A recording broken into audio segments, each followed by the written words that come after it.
दोस्तों, अगर आप भी अपनी छुट्टियां मनाने जापान जा रहे हैं या फिर जाने की सोच रहे हैं तो जापान जाने से पहले ये वीडियो जरूर देख लें, कहीं आपको बाद में पछताना ना पड़े।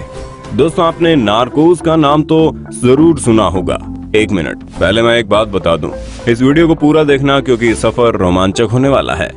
नार्कोस नेटफ्लिक्स के टीवी सीरीज का नाम है।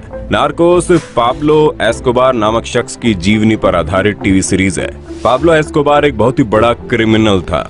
इतिहास में उसके नाम कई मर्डर, चोरियां, डाका और कई संगीन अपराध दर्ज हैं। लेकिन पाब्लो एस्कोबार का एक दूसरा रूप भी है। पाब्लो एस्कोबार जब कभी भी किसी गरीब लाचार पर अत्याचार होते देखता था तो उसका खून खौलने लगता।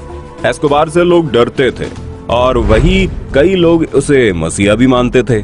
कोई फरियादी अपनी फरियाद लेकर पाब्लो एस्कोबार के यहाँ आता था तो पाब्लो एस्कोबार हर हालत में उसकी मदद करते थे। अपनी ताकत और अपने पैसे से वो सभी गरीबों की मदद किया करता था।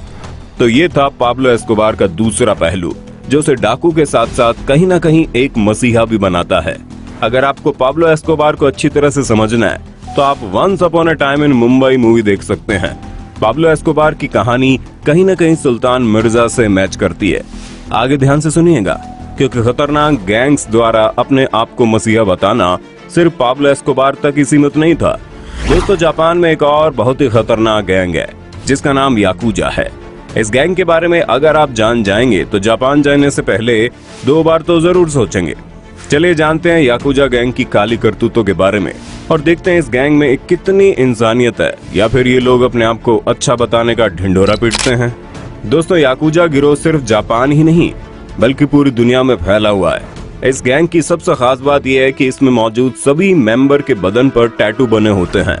जापान में टैटू हमेशा से कैदियों और माफियाओं की निशानी रही है, लेकिन याकुजा गिरोह ने इन टैटू को एक अलग ही दर्जा दिया। इनके शरीर पर बने टैटू हर किसी से अलग है और सारे टैटू एक से बढ़कर एक हैं। कहा जाता है याकुजा गैंग में टैटू का प्रचलन 19वीं सदी से चला आ रहा है और आज इस गैंग में शामिल होने से पहले हर सदस्य को अपने पूरे शरीर पर टैटू बनवाना पड़ता है।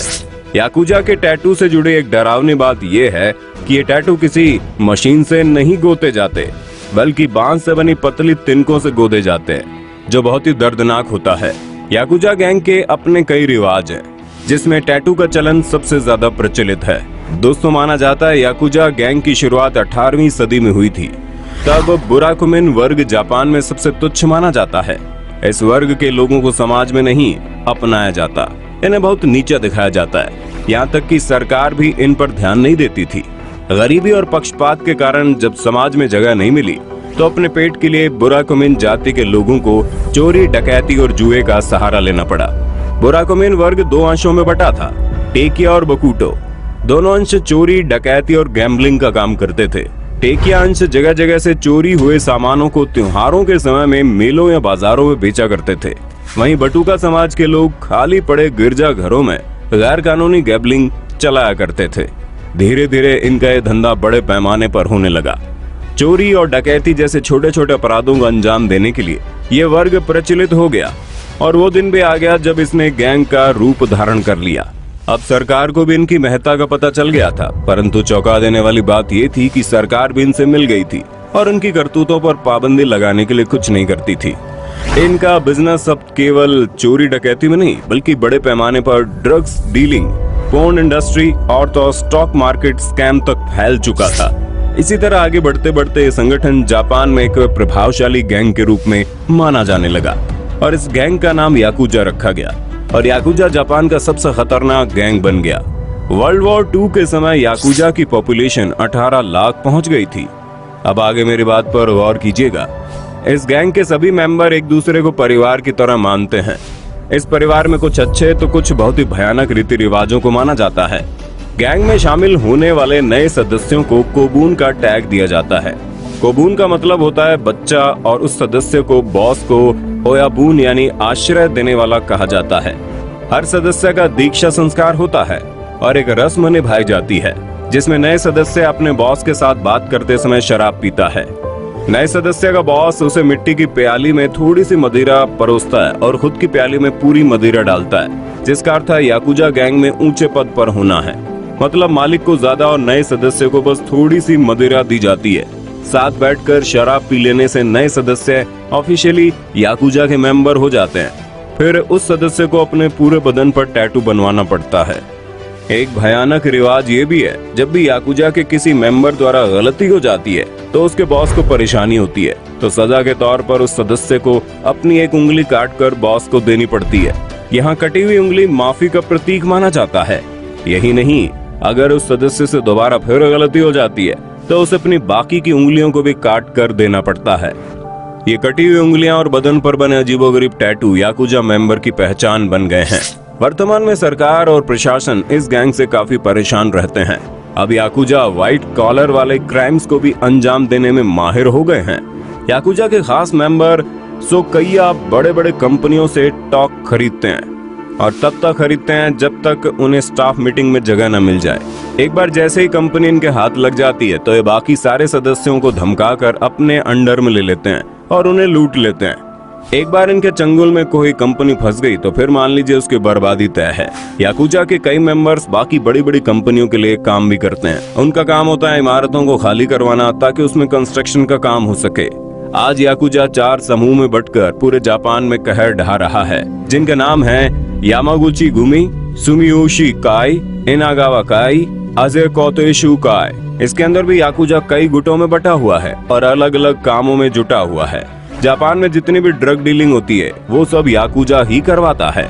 ये वो गिरोह हैं जिसके बारे में कहा जाता है इसने पूरी दुनिया में अश्लीलता को फैलाया है। जी हाँ, ये गिरोह पोर्न फिल्मों के काम में शामिल है और इसी गिरोह के जरिए ऐसी अश्लील फिल्मों की सप्लाई गैर कानूनी तरीके से होती है।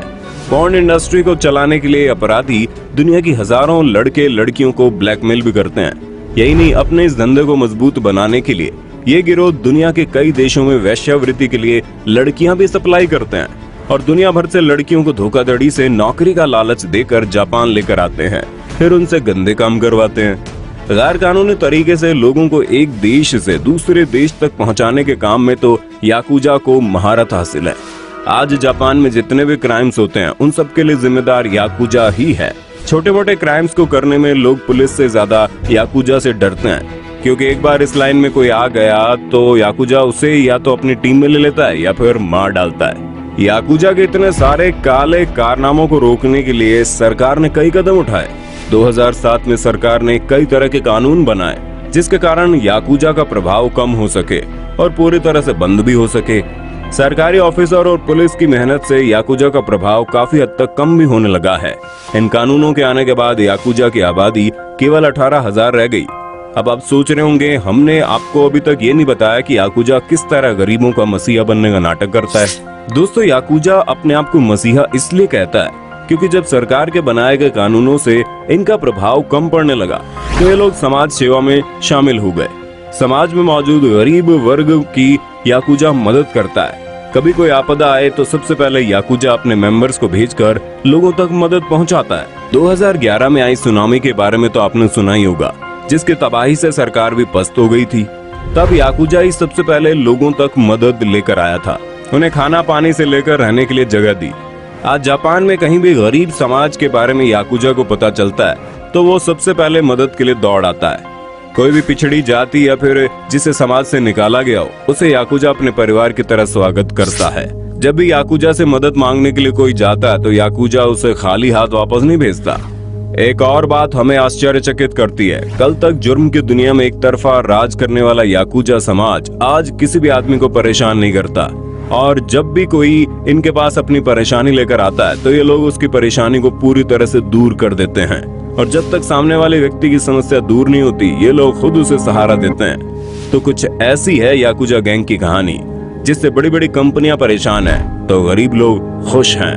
गरीब याकुजा को अपना मसीहा मानते हैं क्योंकि जब सरकार भी उनका मदद नहीं करती तो याकुजा वहां मौजूद होता है और यही सब बातें कहीं ना कहीं याकुजा को मसीहा बनाती है। तो दोस्तों, आपको क्या लगता है, याकुजा सचमुच एक मसीहा है या फिर खुद को बचाने के लिए उसने समाज सेवा का ढोंग रचा रखा है? आपका आंसर कमेंट में जरूर बताना। ऐसे अमेजिंग कंटेंट के लिए हमारे चैनल को सब्सक्राइब करना बिल्कुल मत भूलना।